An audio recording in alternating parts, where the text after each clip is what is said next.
Ganda pong umaga sa inyo lahat. Ako po ay si Princess Ina L. Gutierrez. Galing po ako sa Grade 10 Honesty at ipapakita ko naman po sa inyo lahat ang mga dapat gawin pat bumaha o pat bumabaha. Ngayon, papakita ko na po sa inyo ang mga steps.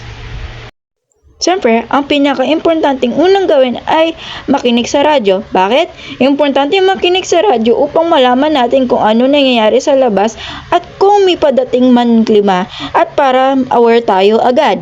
Regional TV News. Iba pang maiinit na balita sa Luzon, hatid ng GMA Regional TV. Libo-libong residente na ang apektado ng pagbaha sa ilang lugar sa Pampanga. Chris, saan niya?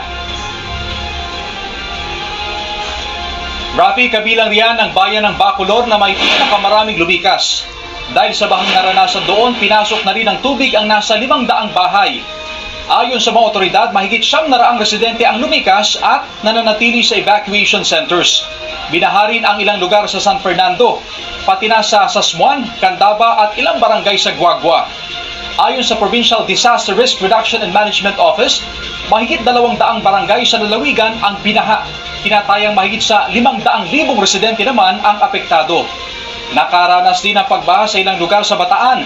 Kabilang riyan ang ilang kalsada sa mga bayan ng Samal, Orani at Hermosa. Ayon sa mga otoridad, umabot sa 3 talampakang lalim ang baha sa ilang lugar.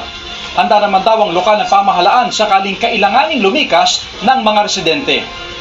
Sa lalawigan ng Nueva Vizcaya, hindi naman madaanan ang isang tulay sa Alfonso Castañeda matapos umapaw ang tubig mula sa ilog dahil sa pag-ulan. Pinagbawalan munang tumawid sa tulay ang mga motorista. Pangalawa, ang pinaka-importante ay maganda ng emergency kit. Ang akin emergency kit ay meron Band-Aid, Q-tips, gamot sa sakit, gamot rin sa ubo, alcohol pang sanitize, at ang pinaka second to the last ay mga canned goods. Ang pinakahuli naman, isang bottle of water.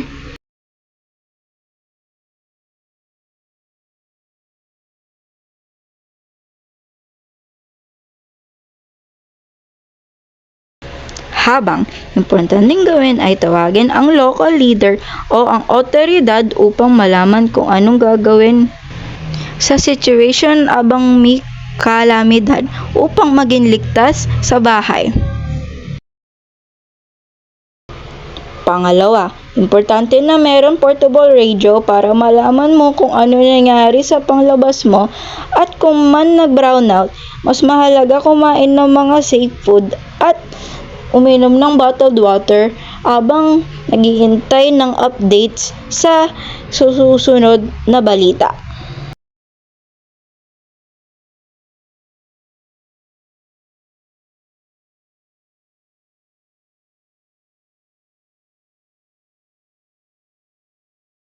Pagkatapos, kailangan tanggalin ang mga nakasaksak sa extension at hindi mo nang gamitin ito kapag nabasa. Pangalawa, kailangan mo pa rin makinig sa radyo upang malaman mo kung ano nangyayari sa labas at kung ligtas na ba para sa iyo lumabas at para alerto ko na rin sa lahat. Hi, ako po ulit. Salamat po na pinanood niyo yung video ko hanggat dulo at sana po meron po kayo natutunan na magandang lesson po sa video ko. Pat bumaha o pat bumabaha na po. Sana po, sundan nyo po yung mga tamang protocols para po maging ligtas po tayong lahat. At yun lang po. Salamat!